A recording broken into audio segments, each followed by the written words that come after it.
The value of history in cultivating resilience is immense. I'm Sinta Ebersohn, and I invite you to get up and grow with me.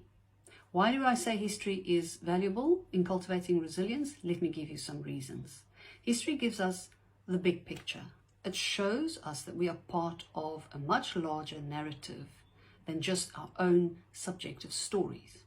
It connects us to our families, our communities, our nations, and the world as a whole, and it gives us a huge sense of belonging. Learning and understanding history creates wise and compassionate family members and family leaders, while at the same time it also creates informed and responsible citizens. Another reason why I say history is so important in cultivating resilience is because it offers us encouragement. When we hear other people's stories of what they have endured, it gives us a new perspective on our own experiences, and it helps us to see ways to become resourceful within our limitations. We see other ways of handling things and other options that we might not have thought of before. In other words, it helps us to solve problems. Knowing and learning history also generates gratitude. Think about this. When we see other people have experienced the same or even far worse adversities than we have, we can't help but be grateful for where we are. So history inspires us to persevere because we have other family members who have survived and thrived. Research has actually shown that children who know more about their family history have a higher self-esteem and sense of control. The developmental psychologist Dr. Robin Fivush actually illustrated it very well. Instead of seeing yourself as one thread which might be weak, see yourself as part of a large family tapestry which is much, much stronger.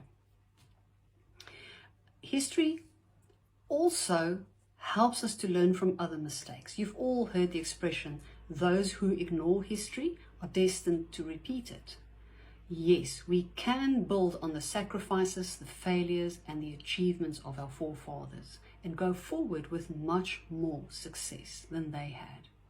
So you might be wondering, how do I use history to teach my children resilience? I'm going to give you some examples. Everybody loves stories, and storytelling has been shown to be one of the most effective ways of teaching. So create opportunities to talk about your ancestors and share their stories. Make a family tree and invite extended family to participate in it and expand it. And this is one of my favorites.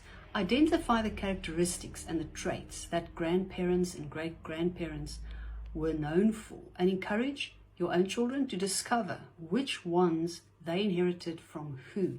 This is a really great way to help them relate to their elders and also find their own place in the family. When my children were small, they used to love saying things like, I'm really good at this and I inherited it from my father's father, or I have really beautiful curly red hair and I inherited it from my great-grandmother. Remember to write down all the questions that you cannot answer, and you can use that to make a collective family research project of it. Go to the library together or sign up for a history newsletter or something like that to get everybody involved in the process. Very important is to visit elders regularly and record their stories to be saved for future generations. We have amazing technology these days, so use it. But ensure that you use a good balance of good and bad stories as teaching opportunities and conversation starters. Focus on the life lessons and how resilience is cultivated during and after those experiences, and talk about them. Also important is to discuss the shared family values that were handed down through generations, and also your vision for the future of your family. It's important that children are made aware of these things in an age-appropriate manner.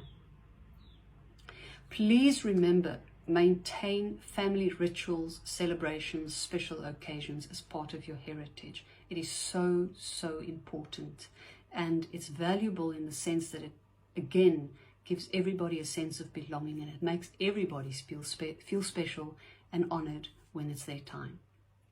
And lastly, I encourage you to talk openly about the wounds or the trauma in your family, to normalize it, and then to counterbalance it with the strengths or the victories, all of which we inherit through the generations. Remember, we do not only carry wounds, we also inherit superpowers. Please like, follow and share this post. I'm working on an exciting family history project, so watch this space if you want to know when it's launched. I'm Sinta Ebersohn, and I invite you to get up and grow with me.